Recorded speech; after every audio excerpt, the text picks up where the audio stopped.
selamat sore buat saudara-saudari dimanapun Anda berada. Kami kembali lagi pada sore hari ini menemani saudara-saudari dan Bapak Ibu sekalian. Jadi saya atas nama Anggi Utama Gafar dan nama saya Tobias Raja. Ya, jadi pada sore hari ini kami akan membahas topik-topik yang sangat menarik yang tidak kalah menariknya dengan konten-konten sebelumnya, yaitu apakah orang Kristen bisa menghakimi? Boleh menghakimi seperti itu. Jadi kira-kira bagaimana? Apakah orang Kristen itu boleh menghakimi atau bagaimana? Seperti itu. Jadi kadang ada orang yang sering mengatakan bahwa kamu jangan menghakimi ketika kita menyatakan kesalahan orang itu. Seperti itu. Contohnya begini, bahwa baptisan bayi itu tidak ada di dalam Alkitab konsepnya seperti itu. Mereka mengatakan bahwa jangan menghakimi. Mereka biasa bukakan ayat ya. Jadi saya akan kasihkan ayatnya, Matius pasal 7. Ya. Matius pasal 7 ayat 1. Iya, Matius pasal 7 ayat 1. Seperti itu. Jadi kira-kira bagaimana Pak Tobias tentang ayat ini? Karena ini dasar mereka yang sering mengatakan bahwa jangan menghakimi. Alkitab mengatakan demikian seperti itu. Jadi jangan menyatakan kesalahan orang lain seperti itu. Kalau ada orang yang melakukan sesuatu yang tidak sesuai dengan Alkitab, itu kita katanya tidak boleh menghakimi menurut Alkitab. Bagaimana menurut Pak Tobias? Oke. Mungkin ya saya tidak akan lupa untuk mengingatkan kita berdoa terlebih dahulu ya. Baru kita membahas. Betul. Oke. Mari kita berdoa dulu.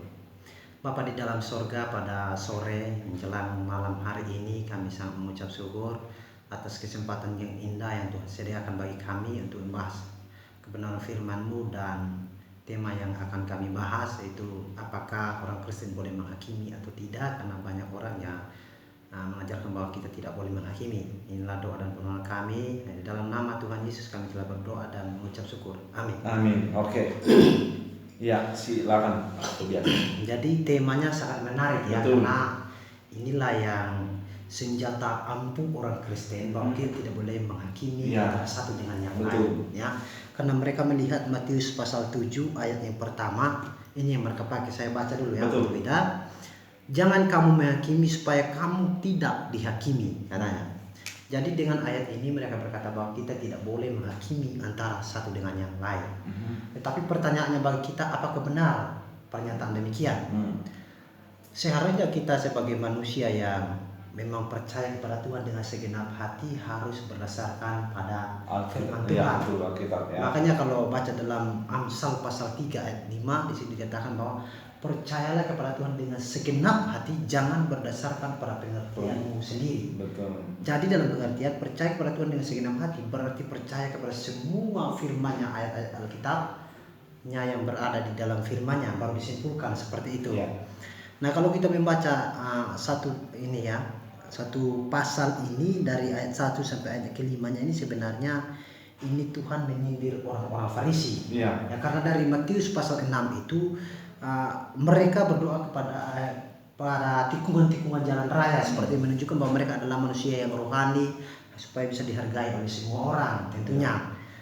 Tetapi Tuhan menyindir mereka di sini bahwa Tuhan berkata, kalau dalam ayat 1 sampai ayat 5 ini, perhatikanlah balok di matamu, baru kamu keluarkan balok di mata saudaramu. Jadi ayat ini atau konteks ini tidak mengajar bahwa kita tidak boleh menghakimi antara satu dengan yang lain.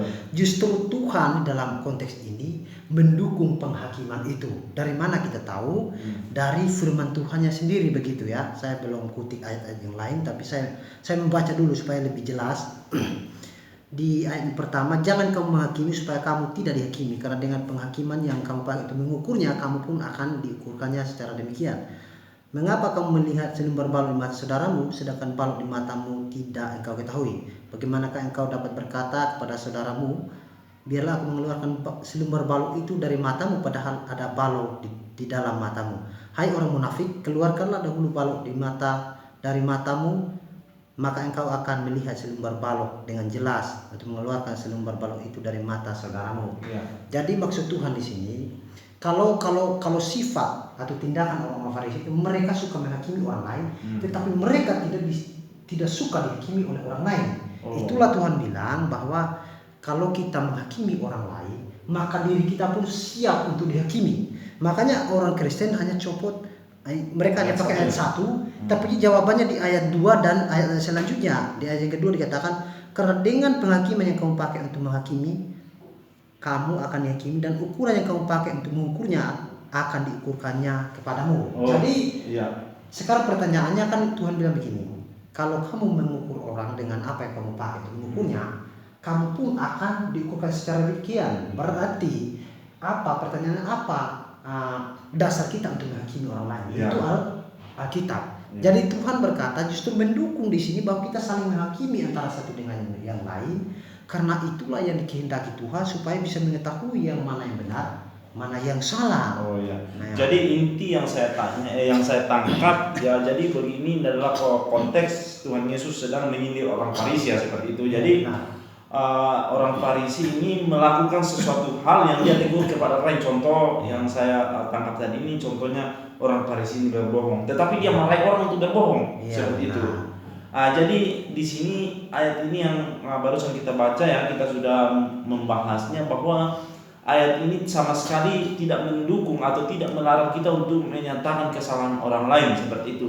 Yang intinya sesuatu yang kita nyatakan atau sesuatu yang kita tegur dengan saudara-saudara kita berdasarkan Alkitab. Seperti itu. Contoh ketika kita sudah singgung tadi di awal bahwa itu jangan baptisan bayi, seperti itu. Ketika kita berargumentasi, ketika kita menegur, ketika kita menghakimi orang itu, tentu kita harus pakai Alkitab. Seperti itu yang benar, seperti itu kira-kira ya Bang ya.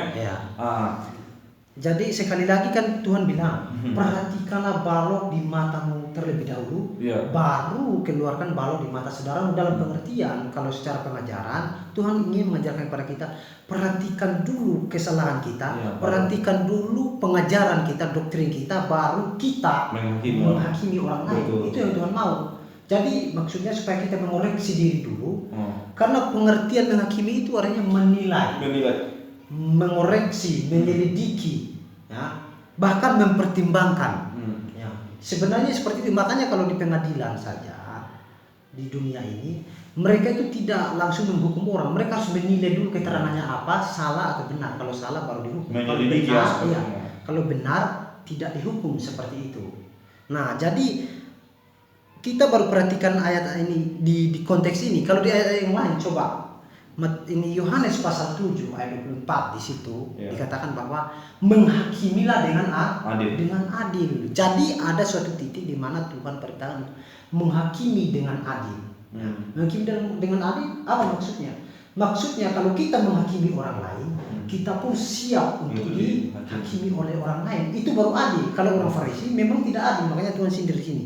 Mereka menghakimi orang lain, tetapi mereka sendiri tidak mau dihakimi oleh orang lain. Jadi permasalahannya di situ. Jadi intinya dia menyatakan kesalahan orang lain, bahwa salah kamu di sini, salah kamu di sini. Tetapi ketika orang lain itu memberitahukan balik atau feedback ya seperti itu, bahwa dia mengatakan bahwa kesalahan kamu begini, dia udah tidak terima seperti itu. Jadi oleh sebab itu Tuhan sindir. Jadi yang kedua yang saya tangkap juga tadi yang tentang perhatikanlah balok di matamu. Seperti itu artinya bahwa seperti yang kita singgung tadi, bahwa sebenarnya itu sesuatu yang dia tegur kepada orang lain sebenarnya dia sedang berbuat, seperti itu. Contoh bahwa dia sedang berzina, tetapi dia mengatakan sama orang lain jangan berzina, padahal dia sendiri berzina. Tetapi itulah yang dikatakan orang munafik. Ya seperti itu. Jadi ini jelas-jelas sindiran. Jadi ini sama sekali tidak mendukung ya bahwa jangan menghakimi. Oleh sebab itu saudara-saudariku yang dikasih Tuhan, penting sekali bahwa kita memperhatikan keseluruhan dari Alkitab, baru kita bisa simpulkan. Karena itulah yang dikehendaki Tuhan. Kita tidak mungkin copot satu ayat yang lain kita abaikan. Seperti itu kira-kira ya. Jadi gini, saya kasih ayat Alkitab dulu supaya lebih jelas. Yang pertama di 1 Tesalonika pasal 5 ayat 21, di situ ujilah segala sesuatu dan peganganlah yang baik, artinya yang benar, yang sesuai dengan firman Tuhan. Nah, seperti itu. Nah, bahkan bolehkah kita menyatakan kesalahan orang lain? Itu adalah salah satu tanggung jawab kita yang diperintahkan oleh Tuhan sebagai bukti kita mengasihi orang lain supaya dia keluar dari kesalahan dan berpindah kepada kebenaran dan dia memiliki kebenaran itu. Coba saya baca untuk kita karena ini sangat penting begitu ya. Karena banyak orang yang tidak mau melakukan akan hal ini begitu. Makanya kalau baca di dalam ini ya, di dalam 2 Timotius ya, 2 Timotius pasalnya yang ke ini ya. 2 Timotius ya, 2 Timotius pasalnya keempat ayat kedua di sini dikatakan bahwa beritakanlah firman, siap sedialah baik atau tidak baik waktunya, nyatakanlah apa yang salah, tegurlah dan nasihatilah dengan segala kesabaran dan pengajaran. Jadi nyatakan kesalahan sebagai bukti kita bahwa kita mengasihi orang itu seperti itu, supaya dia tahu yang benar begitu. Jadi dia tahu yang salah. Betul. Jadi intinya ketika kita menegur orang lain, kita betul-betul harus tegur sesuai dengan firman Tuhan. Jadi tidak salah.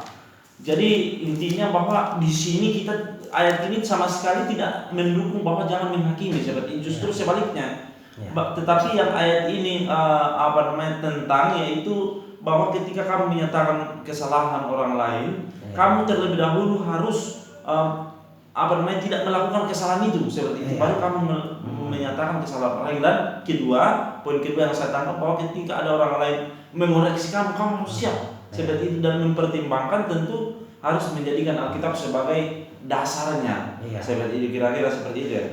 Jadi untuk kesimpulannya seperti itu ya, silakan diberikan kesimpulannya karena waktu kita juga sangat terbatas seperti itu ya. Mungkin ini kesimpulannya, mungkin mereka berkata kalau kita menyatakan kesalahan orang, kita membuktikan bahwa kita membenci orang itu. Tetapi justru firman Tuhan berkata demikian, bahwa kita membuktikan kasih kita kepada orang itu. Saya membaca ayatnya, Amsal pasal 27 ayat 5, lebih baik teguran yang nyata-nyata daripada kasih yang tersembunyi seperti itu. Jadi kalau kita mengasihi orang lain, berarti kita harus memberitahukan kesalahan itu supaya dia tahu yang salah dan tidak melakukannya lagi seperti itu. Justru itu membuktikan bahwa kita mengasihi dia begitu. Coba saya contohkan seperti misalnya ada ponaan kita yang umur 3-4 tahun begitu, berkumpul misalnya ada 3 orang. Lalu ada satu yang anak kecil yang tempeleng adiknya begitu. Dia merasa tindakan itu benar. Tetapi sebagai bukti kita mengasihi mereka, kita sebagai orang yang dewasa atau mungkin orang tua harus memberitahukan kepada anak-anaknya bahwa itu tidak boleh, itu salah ya. Jadi lain kali jangan melakukan seperti itu. Nah, itu membuktikan bahwa dia mengasihi anaknya dengan memberitahukan bahwa anaknya itu salah melakukan tindakan seperti itu. Apakah kita membuktikan kita membenci anak kita? Justru ini membuktikan bahwa kita mengasihi anak kita supaya dia tahu yang benar dan melakukan yang benar dan tidak mau melakukan kesalahan lagi. Bahkan nanti dia bisa mengajarkan kepada orang lain yang benar, sehingga yang lainnya keluar dari kesalahan dan berpindah kepada yang benar seperti itu.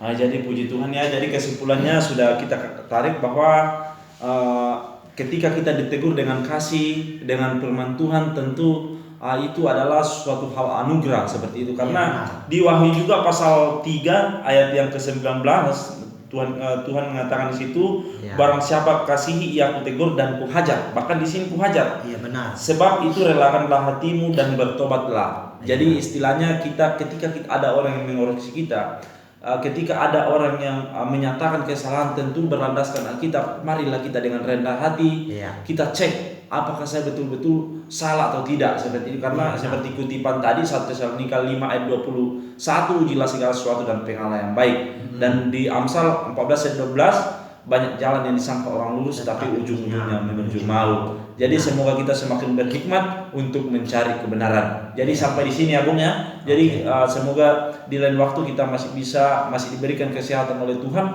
untuk membahas topik-topik yang tidak kalah menarik seperti itu. Jadi sebelum kita berpisah, kita ucapkan salam Maranatha untuk semua saudara-saudari kita dimanapun Anda berada. Salam Maranatha.